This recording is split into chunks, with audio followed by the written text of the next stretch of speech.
تمام انبیاء بھی اکٹھے ہو کر اللہ کے نبی کی عظمت کا مقابلہ نہیں کرتے، چہ جائے کہ آج کوئی انسان ہمسری کا دعویٰ کرے، اتنا نادان کون ہے؟ ہاں، تو مظفر وارثی نے ایک بڑی خوبصورت بات کہی کہ آپ تو صرف یوں کہیں کہ وہ بشر ہیں، بشر نہیں افضل البشر ہے بلکہ عظمت بشر ہے، یعنی فخر آدمیت ہے، انسانیت کا فخر ہے جس پر انسانیت فخر کرے۔ اب میں آپ سے پوچھتا ہوں کہ نبی پاک صلی اللہ علیہ وسلم کا جب وصال ہوتا ہے، میں نے آپ سے عرض کیا کہ میں بس اسی طرح سادہ چند باتیں عرض کرنی ہے، اس آگے تشریف لائے ہیں آپ سے مفصل وہ بات کریں۔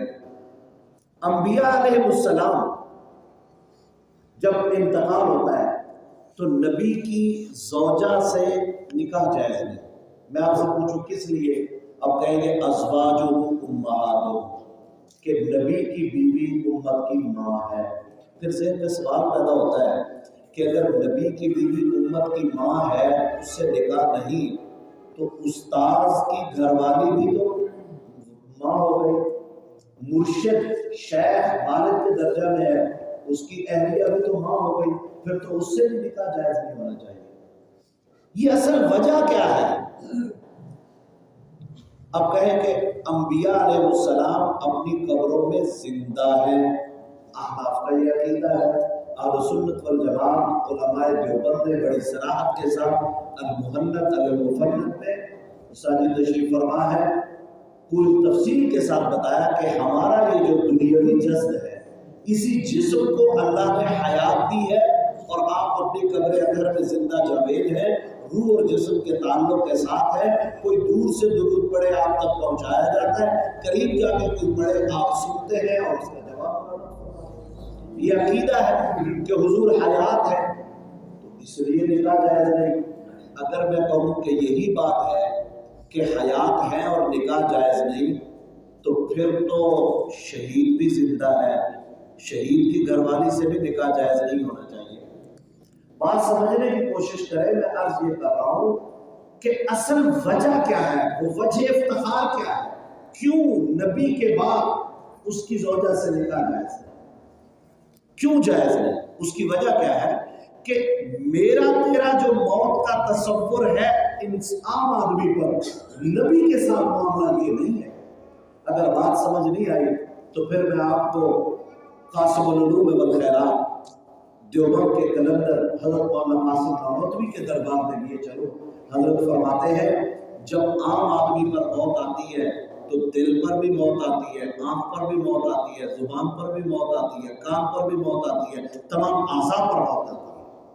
لیکن جب نبی کا وصال ہوتا ہے اور جب تمام اعضاء پر موت آتی ہے تو روح کا جسم سے تعلق ٹوٹتا ہے۔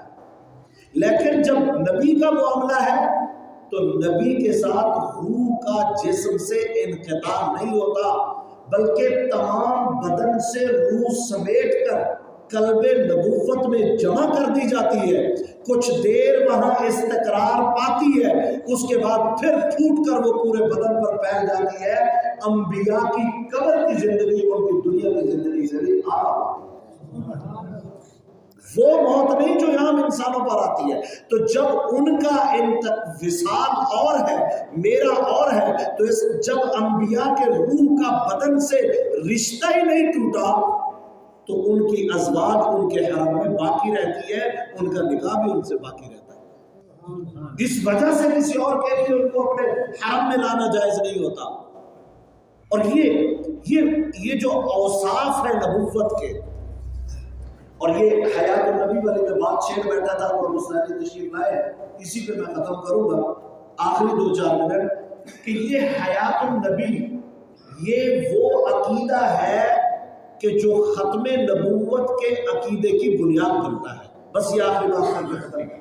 وہ کیوں کہ جب کوئی بندہ اللہ معاف کرے اس بد عقیدگی کا شکار ہو کہ نبی پاک کا امت کی طرف فیضان منتقل ہونا ختم ہو گیا، معاذ اللہ وہ بھی مردہ ہے، معاذ اللہ ان کا بھی روح کا جسم سے تعلق نہیں، ان کا امت کو فیض نہیں پہنچ رہا، تو جب نبوت کے فیضان کا سلسلہ ٹوٹتا ہے تو امت کو پھر نئے نبی کی ضرورت پیش آتی ہے۔ حضور کا اپنی قبر اطہر میں زندہ و جاوید ہونا یہ بھی ختم نبوت کی تائید ہے، وگرنہ لوگ مرزائی بن جائیں گے، قادیانی بن جائیں گے۔ کوئی کہے کہ مثالی جسم ہے انجیل میں، یہ علماء اس پہ تفصیلی باتیں کرتے ہیں، یہ پیغمبر کا ایسا وصف کمالی ہے جو ختم نبوت کی دلیل بنتا ہے، اور ختم نبوت کا اعتراف اور احترام یہ انسان کو زندگی میں نیا وقار عطا کرتا ہے کہ ہم اس پیغمبر کے امتی ہیں کہ جو صرف نبی نہیں بلکہ نبیوں کے نبی، جو امام الانبیاء ہے، جو فخر الرسل ہے، جو اللہ کی کائنات میں اتنے عظیم تر ہے کہ اللہ پاک نے ان کے اسوہ کو کامل قرار دیا، اور پیغمبر محمد رسول اللہ صلی اللہ علیہ وسلم کی ختم نبوت کے صدقہ سے اللہ پاک نے اس امت کو آخری امت بنایا، اور اس آخری امت ہونے کے صدقہ سے اللہ پاک نے دین کے احیاء، ابلاغ، اس کی نشر و اشاعت، اس کے پھیلاؤ کا کام اس امت کے ذمہ لگایا۔ تو اس لیے ختم نبوت کے متعلق اپنے آپ کو پیش کرو، ختم نبوت کے متعلق اپنی صلاحیتوں کو پیش کرو، ختم نبوت کے متعلق آپ معلومات حاصل کریں، آپ پڑھیں، سنیں، اپنے علماء سے، اساتذہ سے کوئی تحریری مواد لیں، تقریری مواد لیں، اپنے بچوں کو اس کا شعور دیں، یہ لفظ عام کریں وگرنہ وبا پھوٹ پڑے۔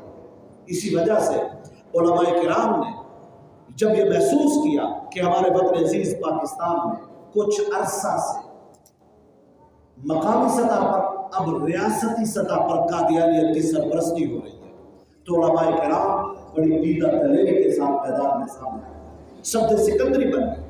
آپ نے دیکھا کرتارپورہ کوریڈور کے ذریعے پاکستان اور قادیان کا فاصلہ برابر کیا، قادیان وہاں سے قریب پڑتا ہے۔ آسیہ مسیح کی رہائی کے ذریعے قادیانیت توہین رسالت کے ایکٹ کو متنازع بنانے کی کوشش کی۔ عبدالشکور قادیانی سرگودا والا، اس نے توہین رسالت کی، اس کو رہا کروا کر نیو یارک پہنچایا، اور امریکہ کے صدر تک کی ملاقات کا سفارتی سلسلہ پاکستانی ریاست نے اس کے لیے کیا، اور پاکستان کی تاریخ میں پہلی دفعہ اس موجودہ گورنمنٹ نے میاں عاطف نامی قادیانی کو اقتصادی کونسل کا ایڈوائزری ممبر بنایا۔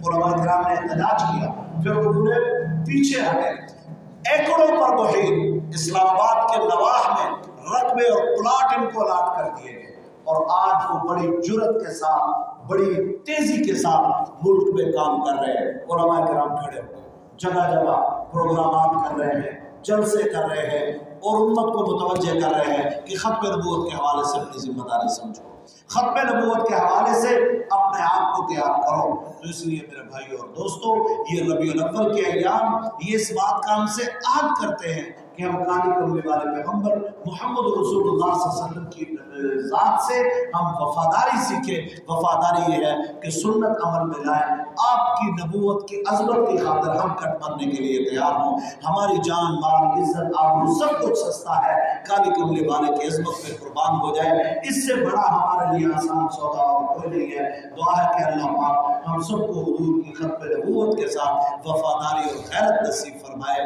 یہ غیرت کا لفظ بھی میں اس لیے کہتا ہوں، اکثر میں دوستوں سے جلسے جلوس پروگرام میں کہتا ہوں، دوستو یہ ختم نبوت دلائل سے زیادہ غیرت کا معاملہ ہے، یہ غیرت کی بات ہے، اس پر اللہ پاک غیرت ادا کرے۔